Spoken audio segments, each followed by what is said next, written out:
Nabi Musa meninggal dunia di sana, dan Bani Israel yang hidup bersama dengan Nabi Musa pun meninggal. Generasi setelahnya barulah mereka diizinkan untuk masuk ke Baitul Maqdis.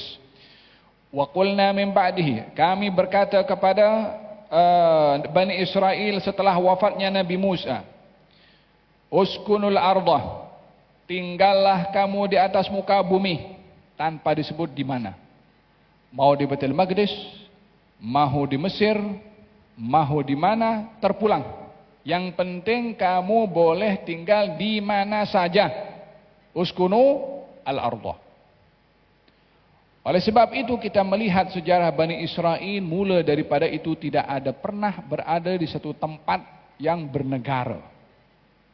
Tapi mencar atau berada di semerata tempat, cuma mereka hidup sesama mereka saja.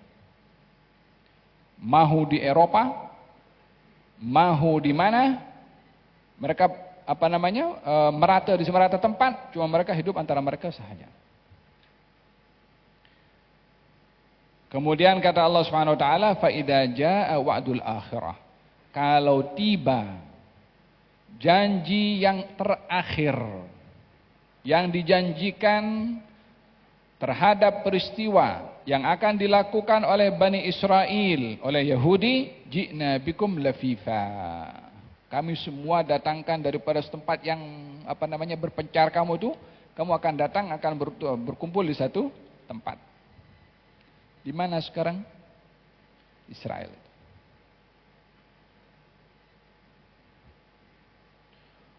Oleh sebab itu sebahagian daripada orang-orang orang-orang Yahudi, ulama-ulamanya menolak tertubuhnya itu negara Israel. Sebab mereka meyakini juga kehancuran mereka adalah bermula dengan penubuhan negara mereka.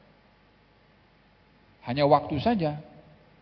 Ji'na bikum lafifa. Kami akan datangkan kamu wahai Bani Israel daripada semerata yang kamu tadi berpencar, akan berhimpun di satu tempat. Bukankah jemputan daripada negara itu panggil daripada bangsa-bangsa mereka untuk datangkan dengan berbagai macam fasiliti akan dikasih. Pada awal pembahasan tentang surat Al-Isra, Allah ada berfirman tentang Bani Israel, la tufsidunna fil ardi marratain.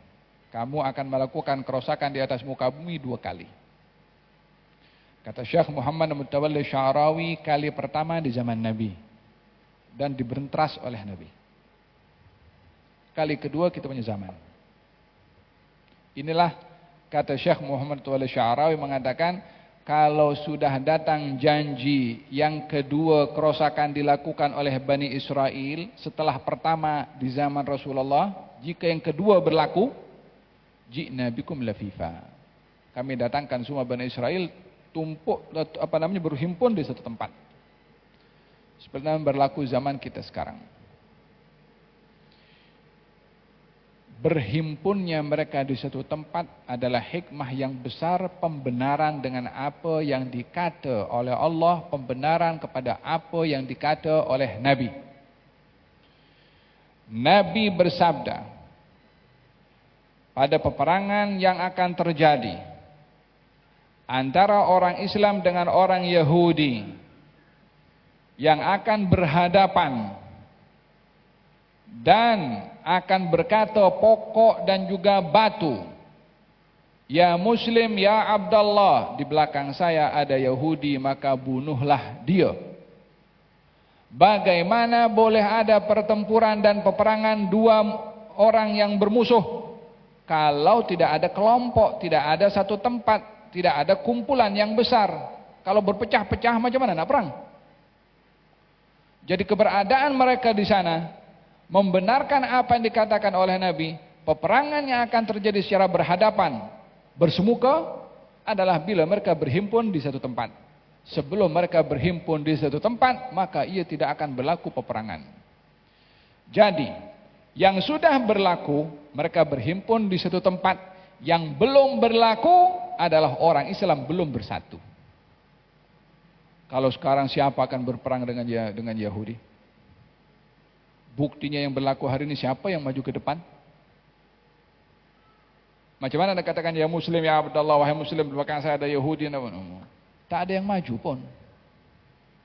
Sebab masing-masing terbelah-belah menjadi duailat, tempat-tempat yang kecil yang tidak mempunyai kedaulatan untuk membela saudara-saudara orang Islam.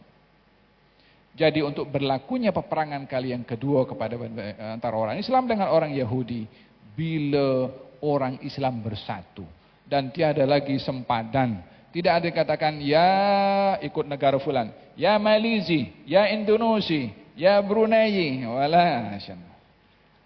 wala sebut negara-negara Arab, ya Muslim, ya Abdullah, ya Muslim, wahai Muslim. Dah tak ada lagi identity passport mana, Muslim. Bila itu berlaku, ya tiba waktunya untuk berperang dengan orang-orang Yahudi. Sebelum bersatu, belum lagi.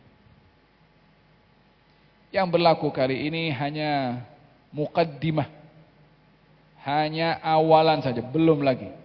Belum apa-apa daripada yang sebenarnya dikatakan dalam nas akan berlakunya peperangan antara orang Islam dengan orang-orang Yahudi. Pembenaran akan ayat ini, ji'na bikum lafifa, yakni akan didatangkan semua orang-orang Yahudi yang berada di merata tempat, dihimpunkan di satu tempat, dan ini sudah berlaku saat ini. Wabil haqqi anzalnahu, dan yang apa diberitakan tentang peperangan akan berlaku. Orang Yahudinya sudah berhimpun, tinggal orang Islamnya belum. Bila akan terjadi, adakah akan generasi sekarang yang akan bersatu? Allahu a'lam. Tetapi pastinya bukan sembarang orang yang dipilih oleh Allah. Yang akan menjadi tentera dalam berperang mesti orang bertakwa, orang yang saleh, orang yang zuhud, orang yang tak minum arak, orang yang tak main perempuan, orang yang tak gila kuasa, orang yang tawadhu. Ya, itu akan jadi tentera nanti. Adapun kalau masih arak, perempuan, kuasa, mungkar, batil, tidak mungkin akan menjadi tenteranya Allah Subhanahu wa taala. Oleh sebab itu dikatakan dalam ayat surat Al-Isra pada awalnya, pembahasan ayat-ayat di awal surat Al-Isra, kami hantarkan daripada hamba kami, kata Allah. Yani hamba yang dipilih oleh Allah, bukan sembarangan. Adapun orang-orang yang masih berada pada kedudukan yang masih nakkan dunia, harta, kuasa, belum layak untuk menjadi tenteranya Allah Subhanahu wa taala untuk berperang melawan kepada mereka.